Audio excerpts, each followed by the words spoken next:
So, as you can see, this is half a talk because it was supposed to be a 1 hour talk, and they cut it down to half an hour. But that's not a problem, because what's missing, I will tell you how to find it online. So due to time constraints, the overview is a bit reduced. We still need to do the first part because just for getting into the flow. And since this is a Qt conference, I wanted to focus on the actual Qt content of the presentation. So that's what I've left almost unchanged. But then we sadly have no time for going to actual value class design. But again, doesn't matter because I held that talk already last year on Meeting C++, Jens Weller's conference. And I will show you a link at the end where you can watch it online to fill in the gaps. Yeah, see my talk at Meeting C++ 14 for the rest. Am I audible back there?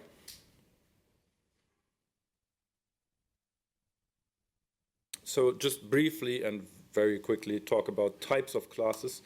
We have, I and others, divide classes into polymorphic classes and value classes.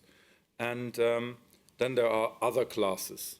And collectively I call them resource acquisition is initialization and handle classes because they have features from both but are not as clear-cut. So examples of polymorphic classes are QObject, QWidget, QQuick item, all that stuff that you know. Value classes, int, the geometrical classes in Qt, vector, string, and array and handle classes are thread, mutex, mutex locker, stuff like that. So how are they classified? Polymorphic classes are classified by having virtual methods. That's what's giving them their polymorphic nature. Value classes and array classes instead have lots of inline functions. That's not to say that polymorphic classes only have virtual functions. This is C++ after all and not Java. And value classes and array classes have not only inline functions, but mainly. It's one of their characteristics. Polymorphic classes are used to model behavior. When I have a QWidget or a QQuick item, it's only secondary whether where on the screen it is and how large and what color it has. Mainly, I'm using it to model a line edit or a push button. So the behavior is dramatically different, while the state, the position, the palette, whatever, is almost identical. For value classes, it's different. An integer does not behave different from another integer. If I have two tens and I add them together, it's 20. I cannot get another int which has state 10 and it behaves different. So value classes are used for modeling state, not behavior. And that state is internal. An int is not a reference type. It contains all the data inside it. When I copy it, I have two copies, independent copies. Whereas the other things, array and handle classes, they keep their state external. Mutex locker does not have any state. It just refers to an external state, a mutex. So polymorphic classes are usually created on the heap and manipulated through pointers and references because that's the only way to get polymorphic behavior in C++, whereas the other classes are created and manipulated on the stack because it's more efficient. Only value classes can be copied, and polymorphic classes can't be moved. Move here as in C++ 11 move semantics. So we will not talk about polymorphic classes, but value classes here. And some of what I'm saying here is also applicable to the array and handle classes because there's certain overlap. So diving deeper, let's look at types of value classes. I call them thin and thick abstractions, and within the thick abstraction category, I make a distinction between pimples, pointer to implementation, a compiler firewall, whatever it's called, where you're coming from. I like pimple. just because it's a pimple, between pimple and no pimple. So thin abstractions are characterized by having almost only inline methods, and the others have non-inline methods. Thin abstractions and non-pimpled thick abstractions have inline data, and thick abstraction have non-inline data. It's all external in the pimple. For thick abstractions with no pimple, you probably employ some kind of type erasure, like a void star instead of a typed pointer or something like that. So because of these characteristics, thin abstractions are hardly extensible because everything gets compiled into the, by way of being inline, into the user. Thick abstractions with no pimple are somewhat extensible. You cannot extend the size, for example. If you need to add another field, you cannot do it.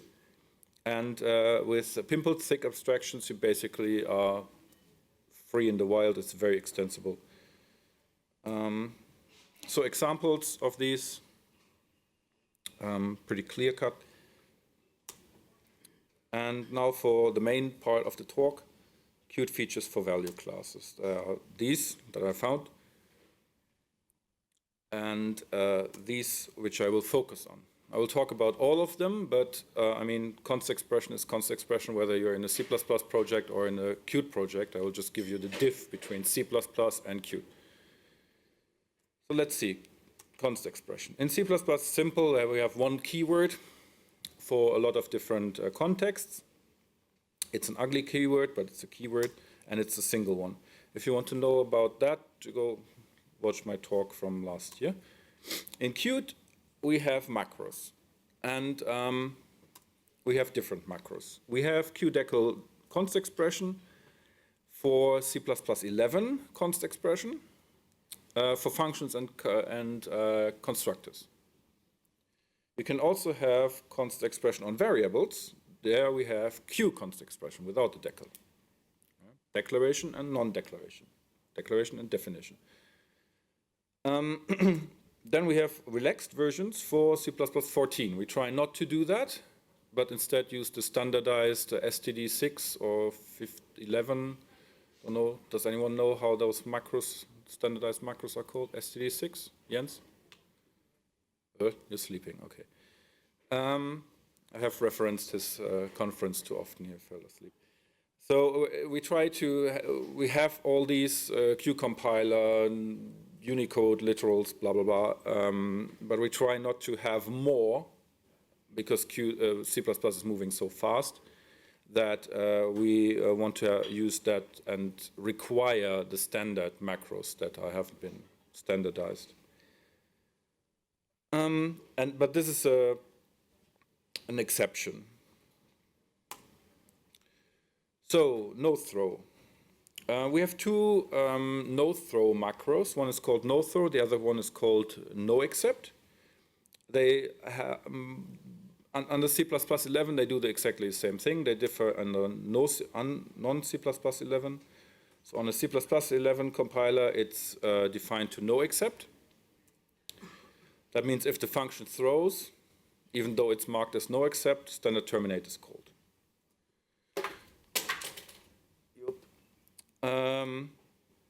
And that would have been it for no except, but for no throw, we have a special case for Microsoft, where we define it to non-standard throw because it's convenient and it's efficient, the way they implement their empty throw statement. Because if a function throws, even though it has been marked as C++98 no throw, it's undefined behavior because the optimizer takes advantage of the information.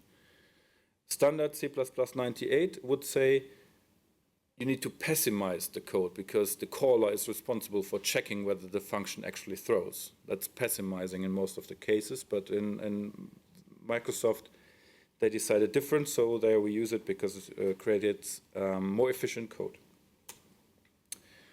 On other of these compilers, it's defined to nothing. So you should use this when the function can't possibly throw, because you don't want to run into undefined behavior, which you get on Windows.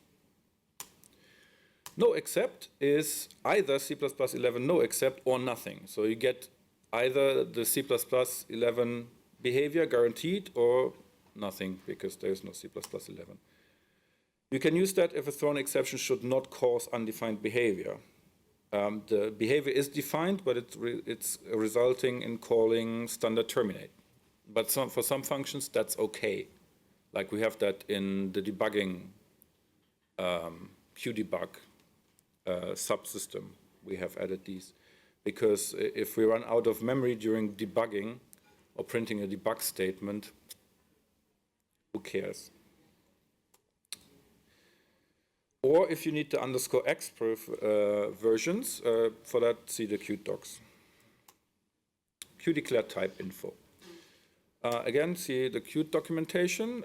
There's complex type, movable type, and primitive type. It's a coarse-grained type classification scheme, which is used by QList, QVector, QVariant, others, to enable certain optimization based on a type. So you can optimize reallocation of a vector of ints better than a vector of, say, widgets. That doesn't work, but as a... So it's very important to mark every value type that you write with this QDeclare type info. Maybe even explicitly the default, which is complex. You won't see that elsewhere, but I think it's a good idea to do that in your own projects. But note that changing the type classification, especially from complex, the default, if you don't give any, to movable or primitive, is a binary incompatible change, because QList changes the memory layout when you do this. So if you're in a project with binary compatibility constraints like Qt itself or KDE, you cannot add it after it has been released on a type, or remove it for that matter. Next point, QHash. If you provide equality operators for your type, also please provide a QHash. It keeps you honest. Because the QHash and your equality operators should be consistent. What does consistent mean? Consistent means that for every pair of variables in the domain, if they're equal, the hash values must be equal. Otherwise, hash tables don't work. Right? They use hashing as a shortcut for equality comparison. And make sure that equality is transitive. What does that mean? For all triples, x, y, and z, if x equals y and y equals z, then x must equal z. You say, oh, that's kind of obvious. How can you not have that? Simple. If you use qfuzzyCompare in your implementation of the equality operator, the equality that you define thus is no longer transitive. Because fuzzyCompare compares two values by subtracting and comparing with a delta, or epsilon. And that epsilon you can continue further and further. So if you have, let's say, doubles, and the operator would have been implemented with qfuzzyCompare, you have a double sitting here at 0, and it compares equal to one that's at epsilon, because that's just inside that area. That compares equal to 2 epsilon, that compares equal, blah, blah, blah. By induction, you get that the whole thing is one big equivalence relation, equivalence class. And if you have just one equivalence class, it's not an equivalence relation, so it's not an equivalence class, but if you have just one class, if everything is equal to everything, then you can only define a single hash function, the one that always returns 0. That's not useful. So without transitivity, no non-trivial consistent hash function is possible.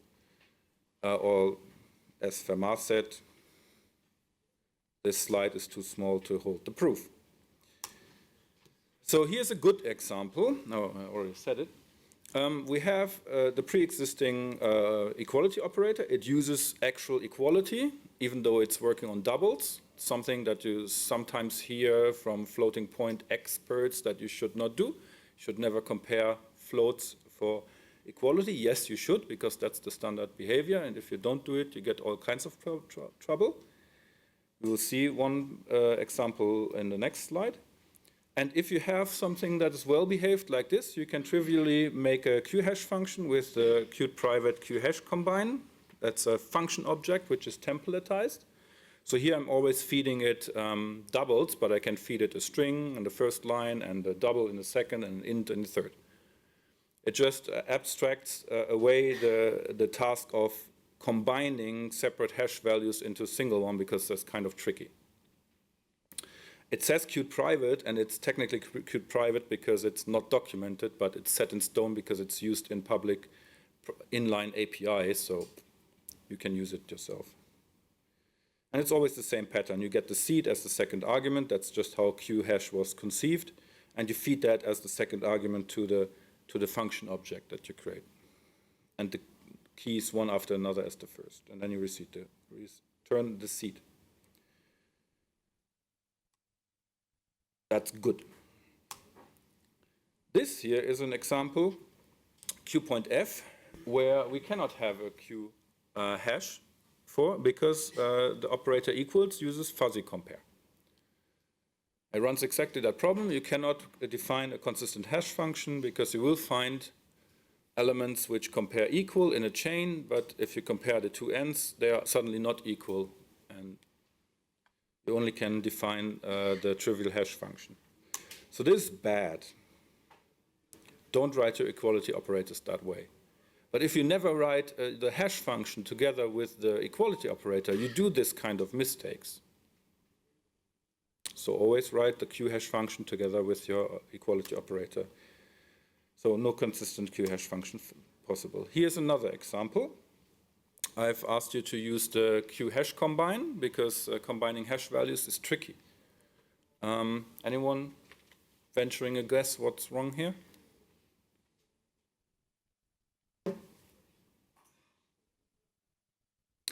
So first of all, we're seeding both hashes.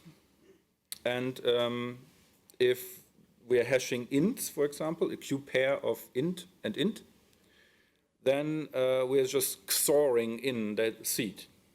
So H1 and H2 both are the key XORed with seed. If I then XOR them together, the seed is gone. Right? And I'm actually doing it. So H1 is split up into two parts and shuffled. But H2 is XORed again with the seed, so you just remove the seed again. And the seed is there for a reason. It's to prevent attacks on known hash functions. So this is bad. It's bad because it has a poor hash combiner and the seed probably cancels out. So for something simpler, Q required result is simple. Use wherever it makes sense. It gives a compiler warning if the return value is not used. Use that especially on all const member functions. Because some const member functions tend to look like mutable ones from the name. And then people just say QDatetime add days 10 and expect that the days have been added to that datetime. But no, it has returned a new datetime with the dates added. But compiler lets you get away with it without that warning. GCC has problems warning about this when it's not a built-in type that's returned, but Clang reliably warns about it, so we should add it. Move semantics. That's one of my favorite topics, but again, I don't have time for that, so see my talk, especially the discussion of different move implementations there. In Qt, we have now decided from 5.6 that the generic containers clear the left-hand side when move assigned to. Previously, they just swapped their state into the right-hand side. That's still the correct thing to do for non-generic types, but it's kind of awkward to just swap a 2 GB vector for a 2 GB vector if it looks like assignment. That's what Howard Hinand and others say, so we bowed to that. But for smaller classes like QPen, which don't have massive amounts of data attached to them, swapping is still the correct thing to do because it does not throw away resources which might come in handy later. There's also a new smart pointer in the works, hasn't managed to get into 5.6, probably won't get into 5.7. It will allow inline move constructors, which is one of the problems that we have in Qt, that all the pimpled classes with their smart pointers can't have inline move constructors. They can have inline move assignment operators by just swapping the state, but they cannot have inline move constructors. And this is a smart pointer which is designed to solve that problem. There's a change set that you can look at if you're interested. QSwap, the user side. QSwap you should use as an ADL driver. ADL, known, argument dependent lookup, König lookup, argument dependent lookup. So you probably heard that you should not call standard swap, but say using standard swap and then call swap without qualification. And QSwap is doing exactly that for you. So you can call QSwap and it does the correct thing. It picks either standard swap or the swap found in the namespace of the type that you want to swap. Scott Myers has written about that if you want to look it up. So use that for swapping, especially in generic code. And standard swap, don't use. Unqualified swap you can use, but prefix it with using standard swap, but then you basically have re-implemented QSwap. So you can just use QSwap. Boost also has ADL swap, so everyone sooner or later writes a swap wrapper that does this picking automatically. For class authors, do not overload or specialize QSwap. We don't want that anymore. Also, don't overload or specialize standard swap either. If the implementation is faster than standard swap would do, which is moving into each other in a round trip in C++11 or copying in C++98, then provide a no-throw member swap function. So swap with a single argument because it's a member function. Provide a no-throw swap free function at namespace swap. That's the thing that libraries and QSwap will pick up. And then have them call in this virtuous cycle. QSwap calls the namespace level swap. That's done generically. You don't need to do anything for that. When you're implementing your namespace level swap in Qt, I cannot show you source code because it's all done by macros. Then call the member swap, and in the member swap, for all members, call QSwap. So here's an example, actual code. A very small struct with two ints and a vector, but since vectors are much faster to be swapped than to be copied into each other, especially on C++98, which you still support, it's prudent to write a member swap, which swaps each field separately. And what's not shown here, because it's done in a macro in Qt, is the namespace level swap. You would just write a free swap function at the same namespace, free function with two arguments that swaps left-hand side and right-hand side using the member swap of the left-hand side. Exporting. Never export non-polymorphic classes. And with exporting classes, I mean put the export macro between class and class name. Why? Or what to do instead? Instead, export only non-private, non-inline members, because those are the ones that need exporting. The rest doesn't need exporting, and you restrict what you can do under binary compatibility constraints to those other functions. Even inline functions are basically locked into place when you have exported them.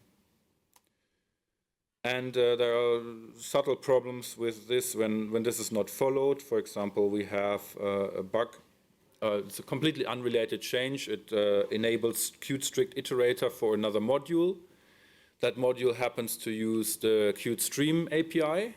That happens to have a class which is exported and inherits from QVector of QXML attribute. And when you define QtStrict iterator, you get binary incompatibility. It just does not find some of the functions. You can look at that code review. The slides will be uploaded latest tomorrow. And this is kind of, if you see this, you have no idea. And if you have never looked at something like this, you have no chance of ever finding out how the hell this error comes about. So warning, this guideline is still controversial. It probably needs more of these bugs to push Lars and Tiago over. But it's considered ugly to put the export macro in front of every function that needs it instead of putting it once into the class. But we are developing C++. We're used to ugly code. No? Oh, yeah. Yeah, hold that thought. Hold that thought. So the last two macros, QDeckel const function, it's basically abstraction of some compiler attributes. It tells the compiler that the function has no side effects and the return value only depends on the arguments. Basically, that's what we usually call pure functions, but they call it const functions. Add whenever that is true. And pure functions are actually not at all like pure functions. They can depend on global variables. So add whenever that is true.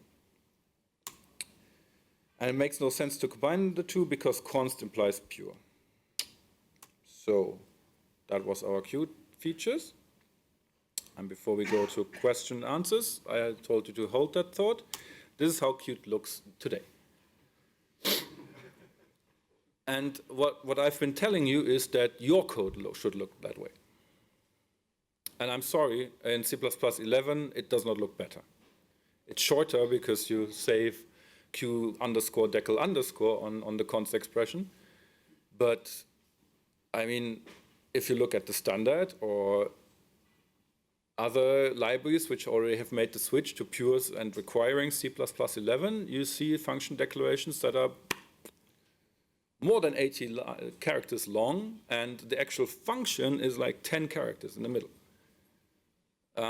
Not sure whether we have done ourselves a good service maneuvering us into this position as a C++ community, but that's what we have, and if we want to have all the features and all the functionality and all the performance that we can get, we need to do this stuff. So here's a link to the talk where the rest is. Just 1 minute overtime. Questions?